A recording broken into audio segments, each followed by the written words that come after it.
আমার প্রিয় উচ্চ মাধ্যমিক ছাত্রছাত্রীরা, আর কয়েকটা দিন পরেই তো তোমাদের পরীক্ষা। আর প্রথম পরীক্ষা যেহেতু তোমাদের বাংলা, তার প্রস্তুতি তোমরা শুরু করে দিয়েছো। আমি তোমাদের মাধ্যমিক পরীক্ষায় বাংলা সাজেশান দিয়েছিলাম, হুবহু সেই প্রশ্ন এসেছে। এমনকি তোমরা যদি প্রসাদ টিউটোরিয়াল চ্যানেল কলেজ সার্চ করো, তোমরা দেখবে যে কলেজে আমার প্রশ্ন একেবারে হুবহু বলা যেতে পারে আমার সাজেশানের জেরক্স কপি। আমি 5টা ওদের স্টার চিহ্ন দিয়েছিলাম, 5 নম্বরের, আর 10 নম্বরও 5টা করে একেবারে প্রথম ওই স্টার চিহ্নগুলো এসেছে। আশা রাখি তোমাদের পরীক্ষাও ওই একই রকমভাবে সমস্ত স্টার চিহ্ন এবং প্রশ্নগুলো আসবে। তোমরা আমার ভিডিওটা দেখো, দেখলেই বুঝতে পারবে যে আমি কী ধরনের প্রশ্ন করেছি। গদ্যের ক্ষেত্রে এবার তোমরা ভাত গল্পটা ভালো করে করবে।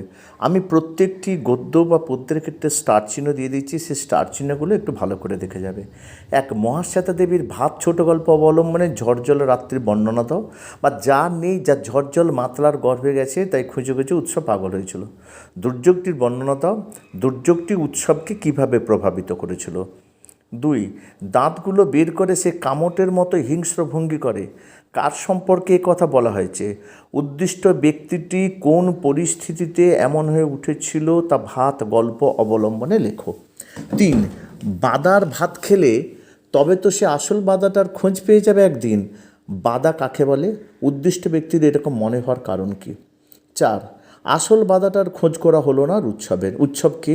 সে কোন বাদার খোঁজ করতে চেয়েছিল, তার পক্ষে সেই বাদাটার খোঁজ করা সম্ভব হয়ে উঠল না কেন? 5, এই সংসারে সব কিছুই চলে বড় পিসিমার নিয়মে। বড় পিসিমার পরিচয় দাও, তার চরিত্র বৈশিষ্ট্য লেখো।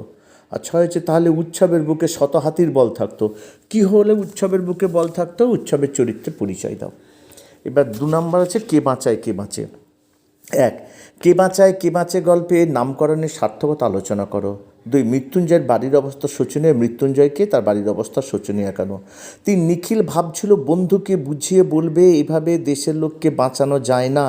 কোন প্রসঙ্গে নিখিলের এই ভাবনা, এই ভাবনার মাধ্যমে নিখিল চরিত্রের কোন বৈশিষ্ট্য প্রকাশ পেয়েছে?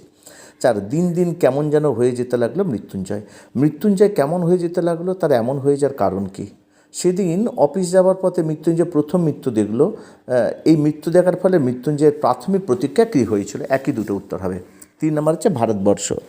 1, সেই সময় এলো এক বুড়িটির চেহারার বর্ণনা দাও, বুড়ির স্বরূপ বিশ্লেষণ করো।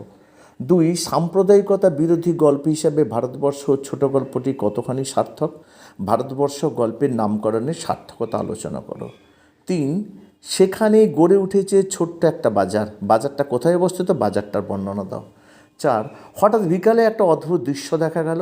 অদ্ভুত দৃশ্যটি কি? গ্রামের 2 সম্প্রদায়ের মধ্যে সেই দৃশ্যের কীরূপ প্রতিক্রিয়া হয়েছিল তা নিজের ভাষায় লেখো। 5, তারপরেই দেখা গেল এক অদ্ভুত দৃশ্য। অদ্ভুত দৃশ্যটা কি?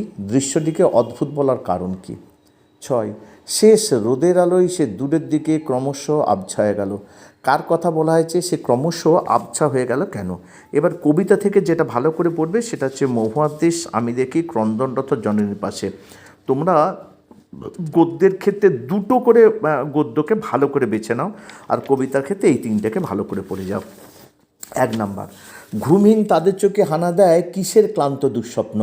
মন্তব্যটির প্রেক্ষাপট আলোচনা করো, বা কাদের কথা বলা হয়েছে, তাদের ঘুমহীন চোখে ক্লান্ত দুঃস্বপ্ন হানা দেয় কেন? 2, আমার ক্লান্তির উপর ঝরুক মহুয়া ফুল নামক মহুয়ার গন্ধ। আমার বলতে কার কথা বলা হয়েছে, এমন কামনার কারণ কি? 3, মহুয়ার দেশ কবিতায় প্রাকৃতিক সৌন্দর্যের আড়ালে শ্রমজীবী মানুষের যে বাস্তব অবস্থানের স্বরূপ চিত্রিত হয়েছে তা আলোচনা করো। বা মহুয়ার দেশ কবিতায় কবি ক্লান্তির উপরে ঝরুক মহুয়া ফুল বলল, সেখানেই কবি কয়লাখনির গভীর বিশাল শব্দও শুনেছেন। এই বৈপরীত্য মহুয়া দেশের কোন তাৎপর্যকে প্রকাশ করে? 4 নম্বর, অবসন্ন মানুষের শরীরে দেখি ধুলোর কলঙ্ক। এখানে কোন মানুষদের কথা বলা হয়েছে, তারা অবসন্ন কেন? ধুলোর কলঙ্ক বলতে কবি কী বুঝিয়েছেন? আমি দেখি। 1 নম্বর, আরোগ্যের জন্য সবুজের ভীষণ দরকার। ওই সবুজ বলতে কবি কী বুঝিয়েছেন? সবুজকে পাওয়ার জন্য কবি কী কী নির্দেশ দিয়েছেন? অথবা ওই সবুজের ভীষণ দরকার, ওই সবুজ বলতে কবি কী বুঝিয়েছেন, তার দরকার কেন? বা চোখ তো সবুজ চাই, দেহ চাই সবুজ বাগান। কবির এই মন্তব্যের যথার্থতা কবিতা অবলম্বনে আলোচনা করা। সব উত্তরগুলো একই হবে। 2, আমার দরকার শুধু গাছ দেখা। বক্তা কে? তার গাছ দেখা দরকার কেন, অথবা তার এমন মন্তব্যের কারণ কি? 3, শহরের অসুখ হাঁ করে কেবল সবুজ খায়, সবুজের অনটন ঘটে। শহরের অসুখ বলতে কবি কী বুঝিয়েছেন? সবুজের অনটন কীভাবে ঘটে? 4, বহুদিন জঙ্গলে যায়নি, বহুদিন শহরে আছে। পংক্তি দুটি কবি কোন ভাবনাকে প্রকাশ করেছে তা কবিতা অনুসরণে লেখো। কে কোন প্রসঙ্গে কথা বলেছেন, তার জঙ্গলে কেন দিন কাটেনি। এবার ক্রন্দনরতা জননীর পাশে। 1, ক্রন্দনরতা জননীর পাশে কবিতায় কবি জননীকে ক্রন্দনরতা বলেছেন কেন, এই পরিস্থিতিতে কবি কী করা উচিত বলে মনে করেছেন। বা ক্রন্দনরতা জননীর পাশে এখন যদি না থাকি, এখন বলতে কোন সময়ের কথা বলা হয়েছে, কবি কীভাবে ক্রন্দনরতা জননীর পাশে থাকতে চেয়েছেন। 2, আমি তা পারি না। কে পারেন না, কি পারেন না, না পারার বেদনা কীভাবে কবিকে আলোড়িত করেছে তা কবিতা অবলম্বনে লেখো। বা কবি কী পারেন না আর কি পারেন কবিতা অবলম্বনে লেখো। নাটক, তোমরা যে কোনো একটা ভালো করে নাটককে চয়েস করো না যে এই নাটক থেকে বড় প্রশ্ন উত্তর লিখবো, ছোটো তোমাকে দুটো থেকেই করতে হবে। এবার বিভাব দেখো। 1, বিভাব কথাটির সাধারণ অর্থ কী, বিভাব নাটকের নামকরণ কতটা তাৎপর্যপূর্ণ। 2, আমাদের মনে হয় এই নাম দেওয়া উচিত অভাব নাটক, অভাবের চিত্র বিভাব নাটকে কীভাবে প্রকাশ পেয়েছে। 3, না, কোথাও জীবনের খোরাক হাসির খোরাক নেই, বক্তাকে কোথাও জীবনের খোরাক হাসির খোরাক নেই বলে বক্তা মনে করেছেন কেন।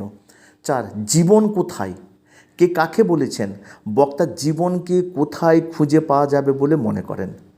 5, আর একবার মারাঠি তামাশায় দেখেছিলাম, বক্তা মারাঠি তামাশায় কি দেখেছিলেন, বক্তা কোন প্রসঙ্গে মারাঠি তামাশার কথা বলেছিলেন। 6, পৃথিবীতে সবচেয়ে পপুলার জিনিস হচ্ছে প্রেম, এই উক্তির বক্তা কে, কোন প্রসঙ্গে উক্তি, উক্তিটির তাৎপর্য বিচার করো। এবার দেখো নানা রঙের দিন। 1, নানা রঙের দিন নাটকের সূচনায় মঞ্চসজ্জার যে বর্ণনা আছে তা নিজের ভাষায় লেখো। নানা রঙের দিন নাটকটির নামকরণ কতখানি সার্থক তা আলোচনা করো। 2, আমাদের দিন ফুরিয়েছে, কে কোন প্রসঙ্গে উক্তি করেছেন, বক্তার এই উপলব্ধির কারণ কী। 3, আমার প্রতিভা এখনও মরেনি, কে কোন প্রসঙ্গে উক্তি করেছেন, উক্তিটির মধ্য দিয়ে কিভাবে একজন অভিনেতার চিরকালীন যন্ত্রণার প্রকাশ ঘটেছে তা বুঝিয়ে দাও। 4, অভিনেতা মানে একটা চাকর, একটা জোকার দিয়ে পুরো লাইনটা দিয়ে একমাত্র কর্তব্য, বক্তার এ কথার তাৎপর্য আলোচনা করো। 5, নানা রঙের দিন নাটক অবলম্বনে রজনীকান্ত চট্টোপাধ্যায়ের চরিত্র বিশ্লেষণ করো। 6, শিল্পকে যে মানুষ ভালোবেসেছে তার বার্ধক্য নেই কালীনাথ, নানা রঙের দিন নাটক অবলম্বনে মন্তব্যটির তাৎপর্য লেখো। অথবা প্রাক্তন অভিনেতা রজনী চাটুর্যের প্রতিভার অপমৃত্যুর করুণ সংবাদ, কে বলেছেন, এই অপমৃত্যু কিভাবে ঘটে বলে বক্তা মনে করেন। 7 হচ্ছে এই পবিত্রতার নামাবলী সেদিন হঠাৎই ফাঁস হয়ে গেল আমার সামনে হঠাৎ, পবিত্রতার নামাবলী কি, তা কোন দিন কীভাবে ফাঁস হয়েছিল। এবার দেখো আন্তর্জাতিক কবিতা গল্প, পড়তে জানে মজুরের প্রশ্ন আর অলৌকিক, তোমরা যেটা একটা করো খুব ভালো করে করে যাও, আর অবজেক্টিভগুলো দুটো থেকে করে যাও। পড়তে জানে এমন এক মজুরের প্রশ্ন। 1, পড়তে জানে এমন এক মজুরের প্রশ্ন কবিতায় কবি কী কী বিষয়ে প্রশ্ন করেছেন, প্রশ্নগুলির তাৎপর্য কী, কবির সমাজ সচেতন দৃষ্টিভঙ্গির পরিচয় দাও। 2, সেই সন্ধ্যায় কোথায় গেল রাজমিস্ত্রিরা, রাজমিস্ত্রিরা কী নির্মাণ করেছিল, এই প্রশ্নের মাধ্যমে বক্তা কী বলতে চেয়েছেন। 3, বইয়ে লেখা রাজার নাম, রাজারা কি পাথর ঘাড়ে করে আনতো, কারা কেন পাথর ঘাড়ে করে এনেছিল। 4, পাতায় পাতায় জয়োৎসবের ভোজ বানাতো কারা, পাতায় পাতায় কাদের জয় লেখা, জয়োৎসবের ভোজ যারা বানাতো তাদের প্রতি কবির কী মনোভাব প্রকাশ পেয়েছে। আর 5, ভারত জয় করেছিল তরুণ আলেকজান্ডারের পরিচয় দাও, এই প্রশ্নের মাধ্যমে বক্তা কী বলতে চেয়েছেন। এবার অলৌকিক। 1, চোখের জলটা তাদের জন্য, বক্তা কাদের জন্য চোখের জল উৎসর্গ করেছেন, যে ঘটনায় চোখে জল এসেছিল সেই ঘটনাটি লেখো। অথবা অবাক বিহল হয়ে বসে আছে, মুখে কথা নেই কেন। 2, গুরু নানকের হাতের ছাপ ওতে আজও লেগে আছে, গুরু নানকের হাতের ছাপ কোথায় লেগে আছে, এই প্রসঙ্গে বর্ণিত ঘটনাটি উল্লেখ করো। 3, অলৌকিক গল্পে হাত দিয়ে পাথরে চাঙর থামানোর ঘটনাটি লেখক প্রথমে বিশ্বাস করেনি, পরে সে ঘটনা কিভাবে সে বিশ্বাস করলো। গল্পটা মনে পড়লে হাসি পেত, কোন গল্পের কথা বলা হয়েছে, এই গল্পের প্রতি বক্তার কিভাবে বিশ্বাস জন্মেছিল, তা লেখক, দুটোর উত্তর একই হবে। 4, পাঞ্জা সাহেবে পৌঁছে এক আশ্চর্য ঘটনার কথা জানতে পারি, কোন স্থানটি বর্তমানে পাঞ্জা সাহেব, কারা পাঞ্জা সাহেবে গিয়েছিলেন, আশ্চর্য ঘটনাটি বর্ণনা দাও। ঠিক হলো ট্রেনটা থামানো হবে, কোন ট্রেনের কথা বলা আছে, সেটা কিভাবে থামানো হয়েছিল। 5, হঠাৎ শীর্ষ মর্দানার জলতৃষ্ণা পেল, তেষ্টা মেটানোর জন্য মর্দানাকে কি করতে হয়েছিল, তার চেষ্টা শেষ তার তেষ্টা শেষ পর্যন্ত কিভাবে মিটেছিল, এটা চেষ্টা হয়ে গেছে তেষ্টা হবে, তার তেষ্টা শেষ পর্যন্ত কিভাবে মিটেছিল। এবার দেখো যে গারো পাহাড়ের নিচে, এখান থেকে যেটা আমার বাংলা থেকে ভালো করে করবে, গারো পাহাড় নিচে মেঘের গায়ে জেলখানা আর হাত বাড়াও, মেঘের গায়ে জেলখানা থেকে প্রশ্ন এবারে দেবেই, এটা ভালো করে করে যাবে। এক, গারো পাহাড়ের নিচে রচনায় প্রকৃতি ও মানুষের যে ছবি লেখক এঁকেছেন তার নিজের ভাষায় লেখো। গারো পাহাড়ের নিচে যারা বাস করে তাদের জীবনযাত্রা পরিচয় বা হাজং কথা অর্থে হাজংদের জীবনযাত্রা পরিচয়, সব উত্তরগুলি একই হবে। দুই, তাকে বলা হতো হাতিবেগার। হাতিবেগার আইন কি, তা কীভাবে বন্ধ হয়েছিল বা তা চললো না কেন? তিন, তাই প্রজারা বিদ্রোহী হলো। প্রজারা বিদ্রোহী উঠেছিল কেন, কে তাদের বিদ্রোহের নেতৃত্ব দিয়েছিলেন? চার, যেন রাবণের চিতা জ্বলছে তো জ্বলছে, রাবণের চিতার মতো আগুন কারা, কোথায়, কী উদ্দেশ্যে জ্বালিয়েছিল, এই আগুন তাদের কিভাবে সাহায্য করে থাকে? আর পাঁচ, মেঘের গায়ে জেলখানা রচনা বর্ণনে জেলের কয়েদিদের দুর্দশা দুরবস্থার ছবি সংক্ষেপে আলোচনা করো। জেলখানার বর্ণনা দাও। জেলখানাটা পাহাড়ের 3 তলা সমান, কোন জেলখানা, সেখানে কয়েদিদের উপর কীরকম অত্যাচার করা হতো। আজ ইংরেজ নেই, তবু আগের ব্যবসা বহাল আছে বক্সায়। বক্সার জেলখানার বিবরণ দিয়ে আগের ব্যবস্থার পরিচয় দাও। 6 নম্বর হচ্ছে এরা সব সাধুচরণের অতীত, সাধুচরণ এদের ভবিষ্যৎ। সাধুচরণের পরিচয় দাও। এ প্রসঙ্গে লেখক কার গল্প শুনিয়েছেন? গায়ের লোক ঠাট্টা করে বলে চোরটা সাধু ছেলে হবে, নির্ঘাত 20 ডাকাত। সাধুকে মেঘের গায়ে জেলখানা রচনায় সাধু ও মুস্তাফার যে পরিচয় পাওয়া যায় নিজের ভাষায় লেখো। পরে 7 নম্বর দেখো, তোমরা হাত বাড়াও তাকে সাহায্য করো। লেখক কাকে, কিভাবে, কেন সাহায্য করতে বলেছিলেন। আর হচ্ছে সরু লিগলিকে আঙুল দিয়ে সেই সব খুনিদের সে শনাক্ত করছে। কে শনাক্ত করছে, কাদের কেন খুনি বলা হয়েছে। এবার প্রবন্ধ রচনা, ভাষা, বাঙালি শিল্প সাহিত্য সংস্কৃতি দেখো। ভাষা থেকে এক, ফলিত ভাষাবিজ্ঞানের বিভিন্ন শাখাগুলি উল্লেখ করে যে কোনো একটি শাখা আলোচনা করো বা শৈলী বিজ্ঞান সম্বন্ধে আলোচনা করো। 2, উদাহরণস্বরূপ গুচ্ছধ্বনি যুক্তধ্বনির পরিচয় দাও। উদাহরণস্বরূপ গুচ্ছধ্বনি যুক্তধ্বনির পরিচয় দাও। হয়েছে, উদাহরণসহ অবিভাজ্য ধ্বনির পরিচয় দাও। 3 নম্বর হচ্ছে রূপমূল কাকে বলে। উদাহরণস্বরূপ স্বাধীন ও পরাধীন রূপমূলের পরিচয় দাও। 4, মুন্ডমাল শব্দ এবং ক্লিপিংস কাকে বলে। উদাহরণসহ বুঝিয়ে দাও। হচ্ছে 5 হচ্ছে প্রত্যয় কাকে বলে। ব্যবহার প্রয়োগের অবস্থান অনুযায়ী প্রত্যয়কে কভাগে ভাগ করা যায় কী কী, প্রত্যেক ভাগের একটি করে উদাহরণ দাও। 6 নম্বর, গঠনগত দিক থেকে বাক্য ক প্রকার, যে কোনো এক প্রকার উদাহরণসহ পরিচয় দাও বা প্রত্যেক ভাগের একটি করে উদাহরণ দাও। পরে হচ্ছে 7 নম্বর, অর্থগত দিক থেকে বাক্যের শ্রেণীবিভাগ করো। 8, শব্দার্থ পরিবর্তনের 2টি কারণ, শব্দার্থ পরিবর্তনের যে কোনো 2টি ধারা উদাহরণসহ আলোচনা করো। শব্দার্থের প্রসার ও শব্দার্থের রূপান্তর উদাহরণসহ আলোচনা করো। এবার বাঙালি শিল্প সাহিত্য সংস্কৃতির ইতিহাস। 1, বাংলা গানের ইতিহাসে অতুল প্রসাদ সেন, রজনীকান্ত সেন, কাজী নজরুল ইসলাম ও দ্বিজেন্দ্র রায়ের অবদান আলোচনা করো। অতুল প্রসাদ সেনটা খুব ইম্পর্টেন্ট। আর 2, বাংলা 2টি লোকসঙ্গীতের ধারা লেখে এবং তাদের সংক্ষিপ্ত পরিচয়, একটা পরিচয় অন্তত ভালো করে যাবে। 3, বাংলায় চিত্রকলার ইতিহাসে যামিনী রায়, নন্দলাল বসু, রামকিঙ্কর বেইজের অবদান আলোচনা করো। 4, পট শব্দটির অর্থ কী, বাংলার লোকশিল্পী হিসাবে পট শিল্পের সংক্ষিপ্ত পরিচয় দাও। 5, বাংলার চলচ্চিত্র ধারায় মৃণাল সেন, তপন সিংহ, ঋত্বিক ঘটকের পরিচয় দাও। 6, চিকিৎসা বিজ্ঞানের ইতিহাসে আচার্য প্রফুল্লচন্দ্র রায়, ডক্টর বিধানচন্দ্র রায়, ডক্টর কাদম্বিনী বসু গঙ্গোপাধ্যায়ের পরিচয় দাও।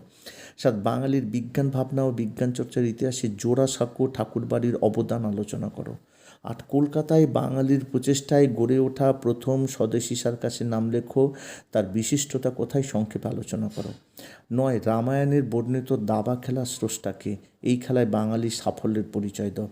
এবার প্রবন্ধ রচনা, যেটা হচ্ছে মানসচিত্র অবলম্বনে, সেখানে বাংলার মেলা আর বইমেলা করে রাখবে। বিশ্ব উষ্ণায়ন, জনজীবনের সংবাদপত্র,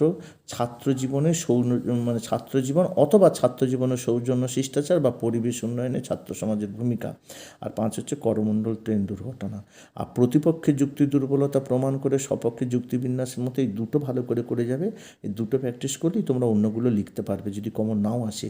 এক, পরীক্ষায় প্রাপ্ত নম্বর সাফল্যের একমাত্র মাপকাঠি নয়। আর 2 নম্বর হচ্ছে নতুন প্রজন্ম বাংলা ভাষা বিমুখ, অন্য ভাষার প্রতি নির্ভরশীল, কিংবা এখানে বলবে যে বাংলার বিমুখ আর ইংরেজি ভাষার প্রতি নির্ভরশীল, এমনও হতে পারে। আর প্রদত্ত সূত্র অবলম্বনে প্রবন্ধ রচনা, দ্বিশতবর্ষে মাইকেল মধুসূদন দত্ত আর কবি শঙ্খ ঘোষ। আশা রাখি আমি যা দিয়েছি এর মধ্যেই তোমরা সব কমন পেয়ে যাবে। ভিডিওটি ভালো করে দেখো এবং এখন থেকেই মিলিয়ে নাও এবং প্র্যাকটিস শুরু করে দাও। আজ এই পর্যন্ত, আবার দেখা হবে পরবর্তী কোনো ভিডিওতে।